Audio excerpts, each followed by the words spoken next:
अगर आपको लगता है कि दुनिया की राजनीति सिर्फ बयान देने से चलती है, तो जरा ये खबर ध्यान से सुनिए। रूस को लेकर हलचल बढ़ी हुई है और इसी बीच भारत ने चुपचाप 530 स्ट्राइकर मंगाने का फैसला कर लिया। सवाल सीधा है, आखिर अचानक इतनी बड़ी खरीद क्यों? क्या ये सिर्फ एक गाड़ी है? नहीं, स्ट्राइकर असल में एक मॉडर्न आर्मी व्हीकल है। इसमें जवान बैठ सकते हैं, कमांड सिस्टम लगाया जा सकता है और जरूरत पड़े तो हथियारों के साथ भी इस्तेमाल हो सकता है। मतलब ये सिर्फ ट्रांसपोर्ट नहीं बल्कि एक चलता फिरता ऑपरेशन सिस्टम है। और जब संख्या 530 हो तो बात छोटी नहीं होती। अब पहला सवाल, अभी क्यों? पिछले कुछ सालों में भारत की रक्षा नीति में एक बदलाव दिख रहा है।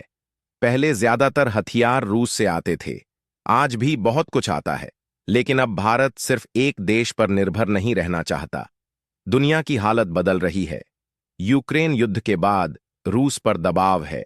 डिलीवरी में देरी की खबरें भी सामने आईं। भारत ने कुछ खुलकर नहीं कहा, लेकिन संकेत यही बताते हैं कि अब विकल्प तैयार किए जा रहे हैं।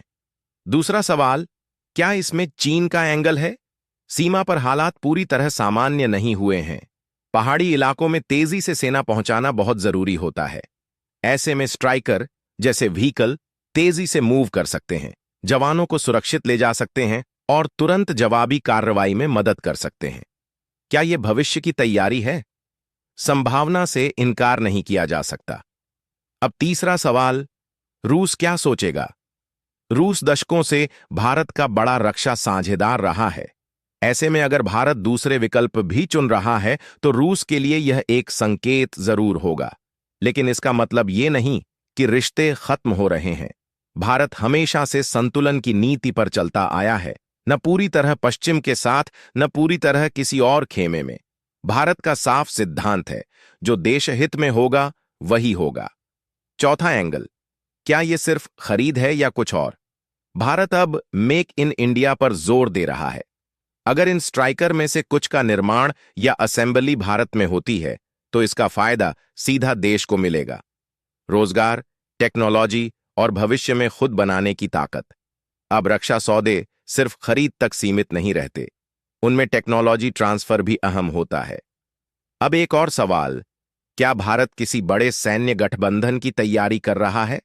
भारत किसी औपचारिक सैन्य गठबंधन का हिस्सा नहीं है, लेकिन दुनिया बदल रही है। कई देशों के साथ मिलकर सैन्य अभ्यास होते हैं। अगर भारत के पास ऐसे प्लेटफॉर्म होंगे जो अलग अलग सिस्टम के साथ आसानी से काम कर सकें, तो भविष्य में तालमेल आसान होगा। इसे सीधे किसी ब्लॉक में शामिल होना नहीं कहा जा सकता, लेकिन तैयारी जरूर समझी जा सकती है। अब जरा सोचिए, 530 की संख्या क्या बताती है? इतनी बड़ी संख्या का मतलब है कि इसे सिर्फ एक इलाके के लिए नहीं बल्कि कई जगहों पर तैनात किया जा सकता है। यानी भविष्य में अगर कहीं भी अचानक तनाव बढ़े तो तुरंत प्रतिक्रिया दी जा सके। आज की लड़ाई सिर्फ हथियारों से नहीं बल्कि स्पीड और तैयारी से भी जीती जाती है। अब रूस के नजरिए से देखें तो रूस इस समय पश्चिमी प्रतिबंधों से जूझ रहा है। ऐसे में अगर भारत जैसे बड़े ग्राहक अपने विकल्प बढ़ा रहे हैं तो चिंता होना स्वाभाविक है। लेकिन रूस भी जानता है कि भारत पूरी तरह दूरी नहीं बनाएगा। ऊर्जा, कूटनीति और कई अन्य क्षेत्रों में सहयोग जारी है। अब सबसे बड़ा सवाल, क्या इससे ताकत का संतुलन बदलेगा? एक खरीद से सब कुछ नहीं बदलता, लेकिन अगर इसे बड़ी रणनीति का हिस्सा माने, जहां भारत अपनी सेना को तेज, मोबाइल और टेक्नोलॉजी से लैस बना रहा है, तो तस्वीर अलग दिखती है। आज की जंग सिर्फ टैंक और मिसाइल से नहीं बल्कि डेटा, नेटवर्क और तेज फैसलों से लड़ी जाती है। तो क्या रूस नाराज है या फिर यह सिर्फ बदलते समय का असर है? सच्चाई शायद यह है कि भारत अब किसी एक पर निर्भर नहीं रहना चाहता। दोस्ती अपनी जगह है, लेकिन राष्ट्रीय हित सबसे ऊपर है और यही नीति अब ज्यादा साफ दिख रही है। आने वाले समय में देखना दिलचस्प होगा कि क्या रूस अपनी तरफ से नए ऑफर देता है, क्या भारत और ज्यादा विविधता लाता है और क्या ये कदम भविष्य की बड़ी रणनीति की शुरुआत है? आपको क्या लगता है, ये सामान्य रक्षा खरीद है या बड़े बदलाव का संकेत? कमेंट में जरूर बताइए।